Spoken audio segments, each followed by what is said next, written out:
Jesus. All right, I gotta get the comment. What's up, Brandon?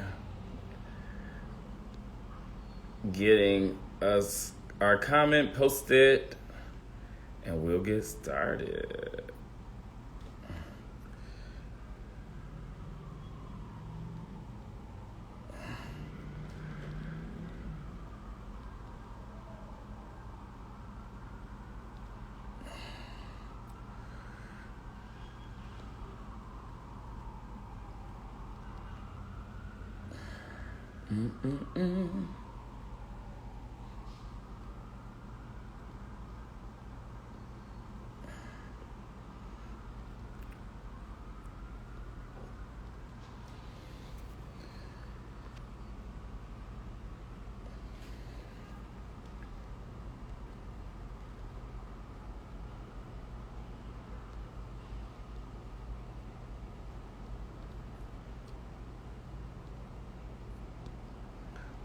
Welcome. I'll give a little bit more time for people to join as I type in our comment here for the day.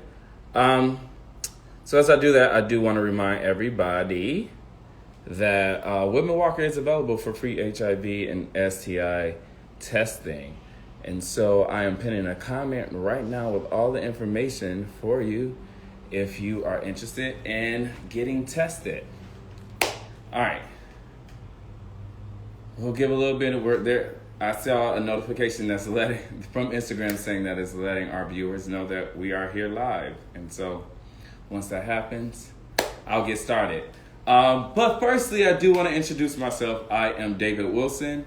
I've been with Whitman-Walker for over a year now, and I am considered a social media influencer, but I'm a part of our community health team. We come on here and we talk about, all the services Whitman-Walker offer, but we also provide advice about sexual health, social determinants of health, and etc. All of this information, all this stuff that we provide is also is located on our website, Whitman-Walker.org. So again, you can find all that stuff again on our website, Whitman-Walker.org. I'm David Wilson. I'm going to get started as soon as I see some people rolling in. Today's topic is actually going to be about HIV and STI prevention. I know some of this information you probably heard before, and that's okay. But if not, then get in, engage. If you have any questions or comments, put it in the comment field. If you have a question, you can hit the little question mark on your bottom right of your screen, and I will answer them if I can. So today, like I mentioned, we're going to be talking about STIs, and it can be pretty awkward to even think about this stuff, let alone talk about it with your partner, right? So it's really important that you know how to take charge of your sexual health. Most importantly, you want to also look out for the health of your partners. If you have any questions, again, you can put them in the chat. I'm here to answer or direct you to a resource that will be able to help you. So let's start by defining a few terms, right? So what is HIV? How is it transmitted? How can it be treated? I want to talk about that stuff. So firstly, HIV, that acronym means human immunodeficiency virus. I always stumble over that, but it's human immunodeficiency virus. That is HIV. If HIV is not treated, it can progress to AIDS.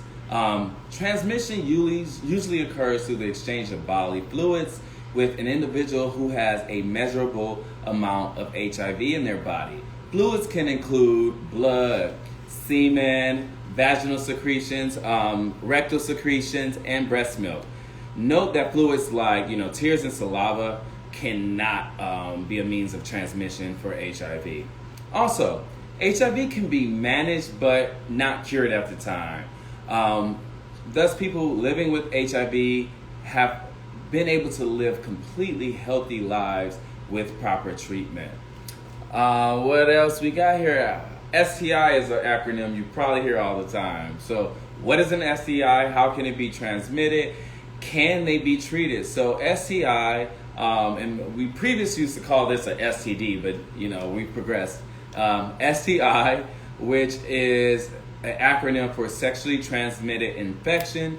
Common STIs include HIV, syphilis, gonorrhea, chlamydia. They all can be transmitted through the contact with infected bodily fluids, similar to how HIV is transmitted through sex. Again, this includes vaginal, anal, and oral sex. I like to say, this can be any hoe that you engage in sexual contact with. However, STI can also be transmitted, and certain STIs, I should say, can be transmitted through skin-to-skin contact. So that means that you've come in contact with an infected region of the skin, like a sore or a rash. Most STIs can be treated with antibiotics if they are caused by bacteria, like some STIs like syphilis and chlamydia, as well as gonorrhea. A STI that is caused by a virus, let's say, herpes. Herpes can be treated with antiviral drugs to manage the infection. So that's an STI. That's how there are some that is some of the treatment options that are available. But let's talk about ways that we can actually protect ourselves from HIV and STIs.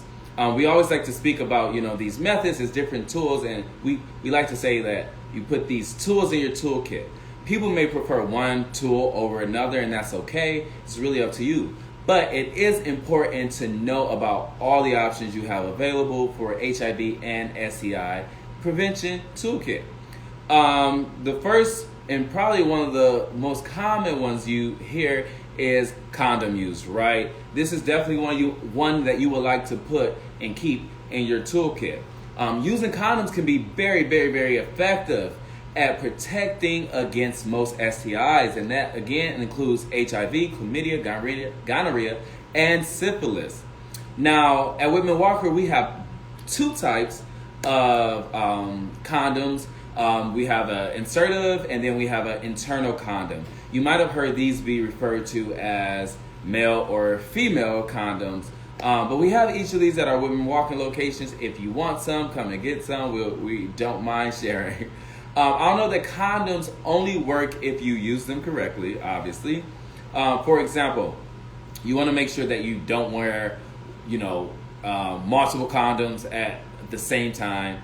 You want to make sure you do not leave your condoms in a hot space like your glove compartment or your wallet or just anywhere warm, because it actually reduces the effectiveness of the condom. I'll also note that condoms only work if you use them consistently. For example, a large number of sexually active people don't wear condoms during oral sex. Again, that's their choice, that's your choice. But STIs can still spread that way. So just keep in mind that there are different risks that you're taking when you're not using condoms during oral sex or during any other sexual intercourse. Another thing that you could put in your toolkit is PEP and PrEP. If you're not familiar with PEP or PrEP, I'll give you the meanings of those acronyms. But firstly, PrEP is pre-exposure prophylaxis. PrEP is a daily pill which can prevent against HIV. It does not offer protection against STIs and is more similar to birth control. So if you're familiar with the concept of birth control, PrEP is more like birth control but for HIV. If you take PrEP every day, you dramatically reduce your chance of acquiring HIV. Thousands of people in the DC area, including myself, are taking PrEP. So it is very common and usually doesn't include any side effects. Just wanted to throw that out there. If you're interested in PrEP, you can come to Whitman-Walker where we can help you decide whether or not that's for you. And also, if it is for you, we can help you get it. So you can call us at 202-797-4439 to make an appointment with a medical provider, and we'll get you started on it. PEP, as I mentioned earlier, is another tool that you want to put in your toolkit. That one stands for post-exposure prophylaxis. So that is a daily pill that you take 28 days after your possible HIV exposure, and that prevents the transmission of HIV. It also does not offer protection against other STIs. So like PrEP, PEP does not offer protection to STIs, and PEP is more similar to Plan B, right? So, or the morning after pill, which means that, you take the pill must be started within 72 hours after a suspected HIV exposure. Your standard course of PEP is a 28-day pill regimen. So you take that pill daily for 28 days. If you're interested in PEP, you can call Whitman-Walker at 202-797-4439 to make an appointment with one of our medical providers. All right, another thing that you can put in your toolkit is just regular screening. This is showing up, at your doctor's office and getting tested for HIV and STIs. Now, while screening itself does not prevent against HIV and STIs, it does allow people to know their status and seek treatment if necessary. We recommend a screening for HIV and syphilis and chlamydia and gonorrhea every 3 to 6 months for people who are sexually active with multiple partners. Now, if you are in a monogamous relationship with only one sexual partner, we recommend you get, regular screening at least once per year. However, if anyone is experiencing a symptom or has a known exposure to an STI, and that means that, either your sexual partner has been diagnosed with an STI or you are experiencing some symptoms in relation to an STI, you should seek treatment rather than screening. All the information about when and where is, that we offer HIV and STI screenings can actually be found on our website at whitmanwalker.org/HIV-STI-testing. Again, this is for treatment for syphilis, chlamydia, and gonorrhea. What else? Another tool that you can put in your toolkit is treatment as prevention. And you might have heard this as U=U. Being treated for HIV and STIs is another very important prevention method for sure. And for HIV, the same is true as long as the individual who is HIV positive is undetectable. So you might have heard of U=U or untransmittable equals undetectable. With modern HIV medications, someone's viral load or the amount of virus in their system can be so low that blood tests can no longer detect the virus. In this case, then that person cannot transmit HIV through sex. That's even without using a condom. Also, that's another reason it's important for people living with HIV to seek treatment and take their medication as prescribed. I hope that you can use this information I provided. I hope that you can make your own informed decisions about your sexual health. But I also want to point out that together, we can eliminate the stigma around prevention and against treatment for HIV and STIs. So if you have any questions, if you have any comments, drop them in the chat room. It's not a chat room, but whatever we call it these days. Should I only get tested if I have symptoms? That is a great question, Brendan. No, you should get tested, again, if you are sexually active with multiple people 3 times a year. If you are in a monogamous relationship, the answer to that question is that you get tested once a year. That's our recommendation. So thanks for that question. If there are any more questions, feel free to drop them in the comments. I do want to remind you that we are open. Whitman-Walker Health is open for free HIV and STI testing. That is by appointment at our Liz location in Northwest DC and by appointment at our Max Robinson Center location, which is in Southeast DC.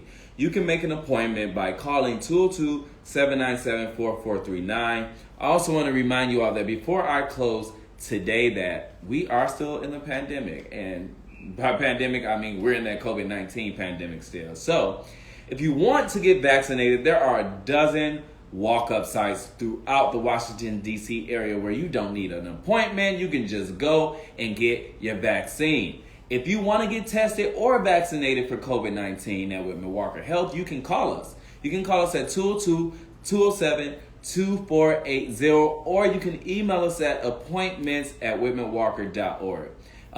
We'll help you get that appointment scheduled.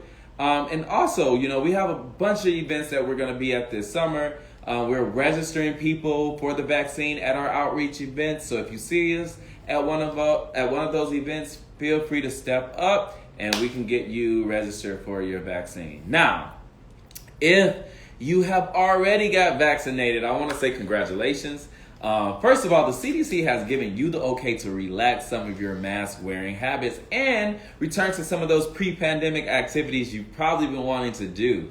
It is totally understandable why you might want to keep your mask on though, right? The vaccine isn't 100% effective, and there are no protocols actually in place to verify that folks around you are vaccinated. And so you've also probably got used to wearing your mask by now. So if you want to keep it on, keep it on. If you haven't been vaccinated, now I got some advice for you.